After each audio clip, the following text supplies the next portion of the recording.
دوستدار چار یارم تابع اولاد علی مذہب حنفی دارم ملت حضرت خلیل خاک پائے غوث اعظم سے سایہ ہر ولی صدیق اکس حسن کمال محمد فاروق ذل جاہ و جلال محمد عثمان ضیاء شمع جمال محمد حیدر بہار باغ مثال محمد صلی اللہ علیہ وسلم لوح بھی تو قلم بھی تو تیرا وجود الکتاب گنبد آفین رنگ تیرے محیط میں حباب عالم آب و خاک میں تیرے ظہور سے فروغ ذرہ کو دیا تو نے طلوع آفتاب شوکت سنجر و سلیم تیرے جلال کی نمود فخر جنید و بایزید میرا جمال بے نقاب تیری نگاہ ناز سے دونوں مراد پا گئے عقل غیاب و جنون عشق حضور و اضطراب شوق تیرا اگر نہ ہو میری نماز کا امام میرا قیام بھی حجاب میرا سجود بھی حجاب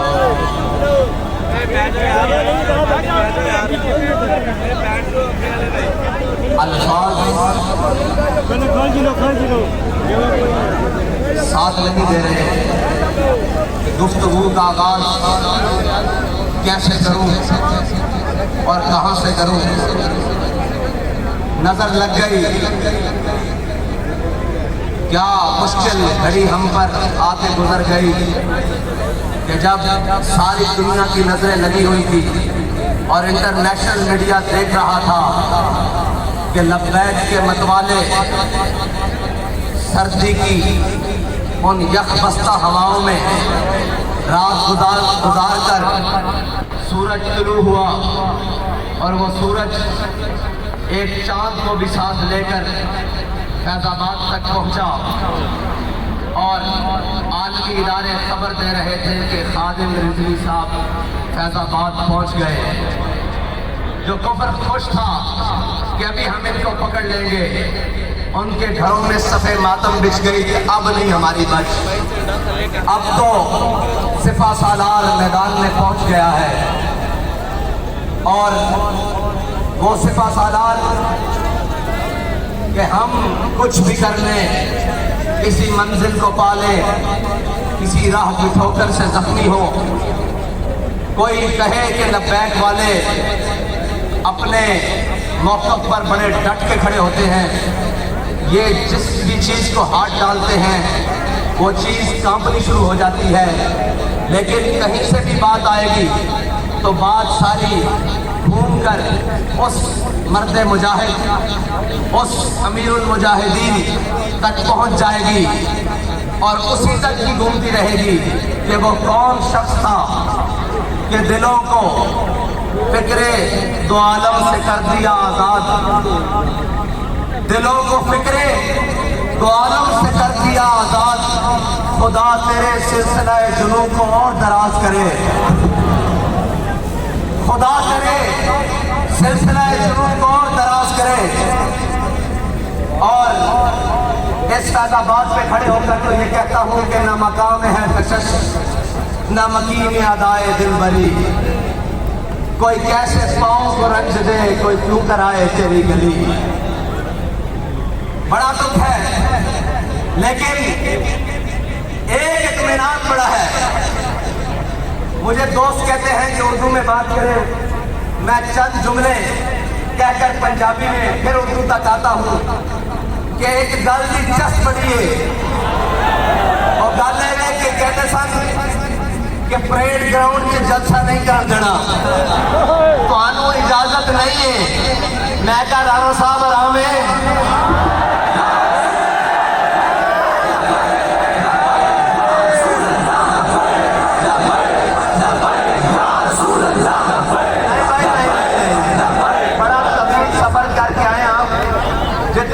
آرام ہویا اتنی آواز پہنچنی چاہیے نہ ہی بیٹھ رہے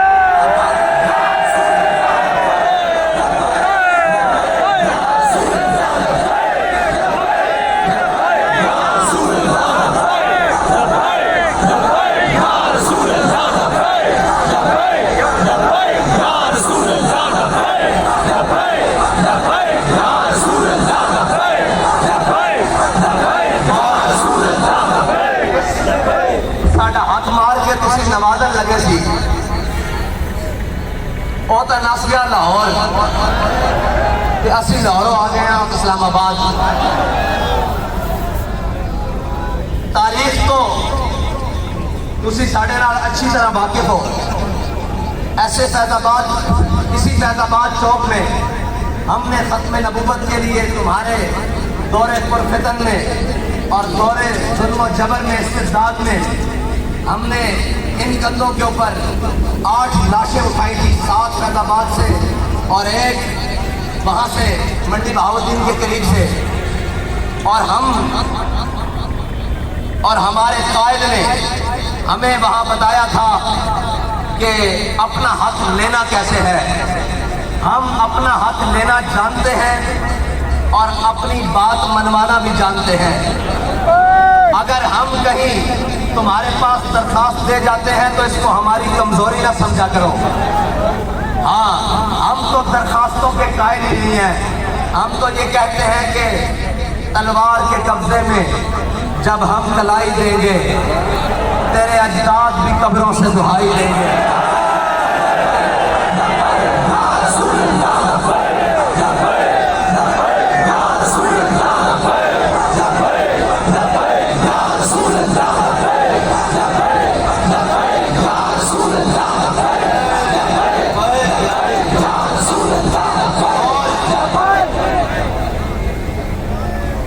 اور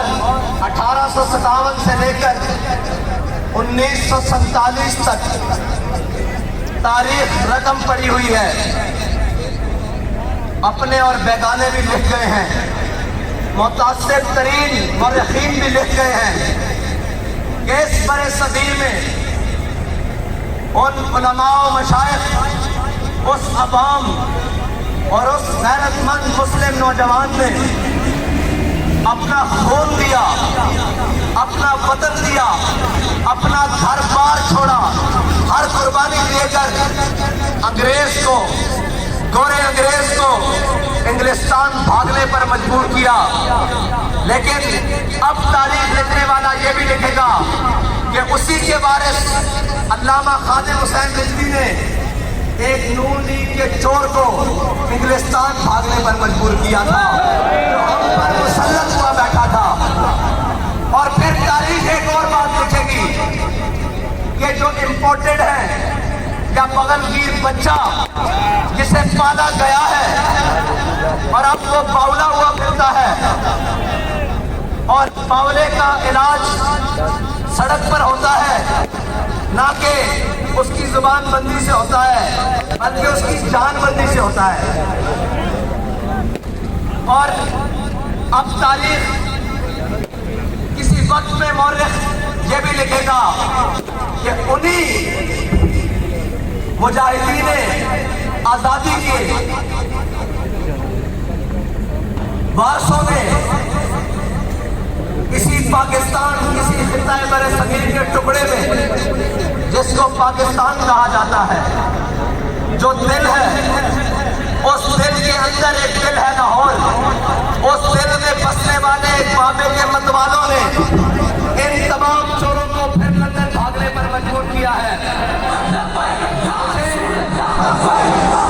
مجھے خبر ملی ہے کہ اسے لانے کی کوشش کی جا رہی ہے. اگر تم اسے لاؤ گے تو میں لانے والوں سے کہتا ہوں تم اب کے اس کے ساتھ جاؤ گے. انشاءاللہ. اب اس قوم میں گنجائش نہیں بچی. اس قوم کے اندر اب اتنی سخت باقی نہیں رہی کہ اب تک کہا تھا بٹ کے رہے گا اور بن کے رہے گا. جب ہندوستان بٹ کے رہے گا، یہ ہمارے بڑوں نے نعرہ لگایا، اور اب ہمارے امیر المجاہدین یہ نعرہ لگا کر گئے ہیں کہ حضور کے دین نے تخت پر آنا ہے. انشاءاللہ یہ اب آ کر رہے گا.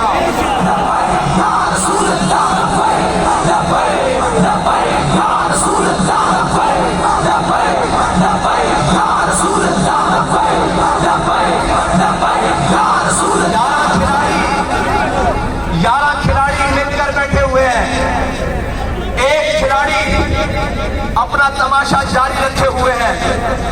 آج یہ وقت پھر نوٹ کر لیں تاریخ بھی لکھ لیں، گھڑی کی سوئیاں بھی چیک کر لیں، گنتی بھی کر لیں کتنے سیکنڈ ہوئے ہیں، یہ بات لکھ لیں۔ ان قریب آپ ایک تماشا دیکھیں گے، جب یہ 12واں کھلاڑی بھی ان کے ساتھ ملا ہوا ہوگا، پھر ہماری وہی بات ہوگی کہ قدم قدم کی رات کے آ جاؤ۔ اور ابھی ان یاروں کے نمائندے نے زور لگایا ہے، ہم نے ابھی زور نہیں لگایا، ہم تو بیٹھے ہوئے مسکینہ اور عاجزانہ انداز میں خطابات تک آئے ہیں، ورنہ ہمارا انداز یہ نہیں ہے۔ اور یہ یاد رکھنا، ناموس رسالت کے لیے اللہ تعالیٰ کو بات پسند بڑی ہے۔ ہمارے بابا جی نے کہا تھا کہ جس دن ملعون سلمان رشدی اپنے انجام کو پہنچے گا، اس دن ہم تاریخی جلسہ کریں گے۔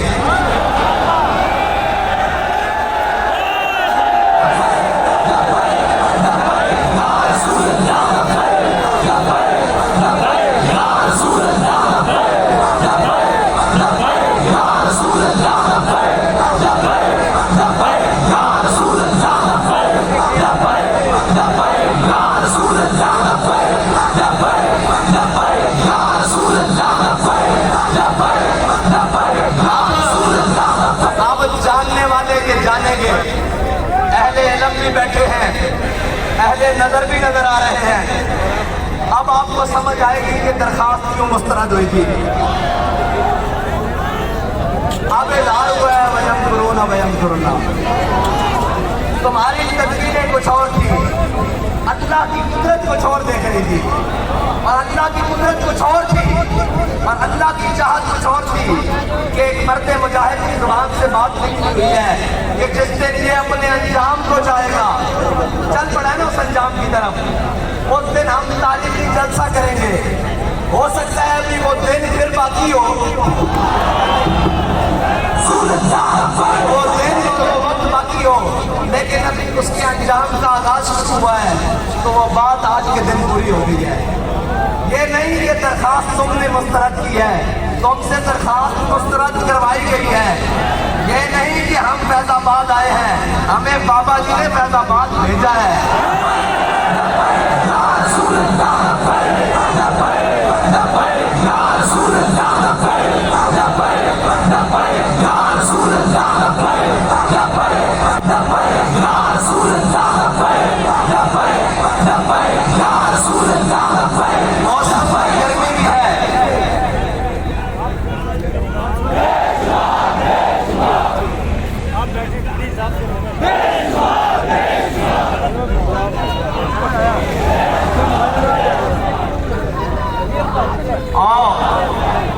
موسم کی سختی بھی ہے، لیکن کیا کروں ذوق کی گرمی بھی ہے۔ بتائیں بات جاری رکھوں کہ ختم کر دوں؟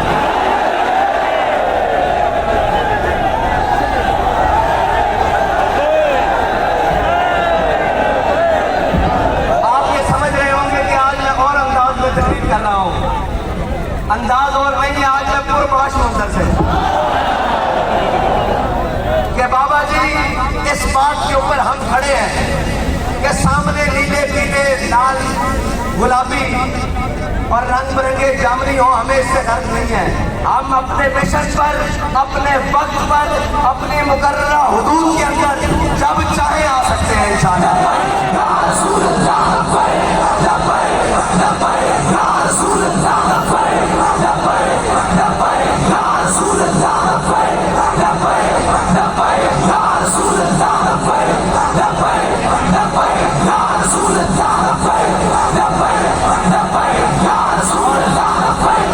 اور سننے والے سن لیں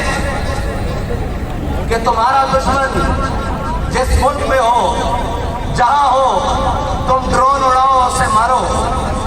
اور تم پھر بعد میں کہو کہ ہم اس ٹیم کی آپریشن کی کامیابی کے لیے بہت خوش ہیں، اور اوپر تک وہ جو بائیڈن کھڑا ہو کر پریس کانفرنس کرے کہ ہم آپریشن کامیاب ہونے پر ٹیم کو مبارکباد دیتے ہیں۔ تو یاد رکھو تمہارا دشمن تمہارا ذاتی ہے، ہمارا دشمن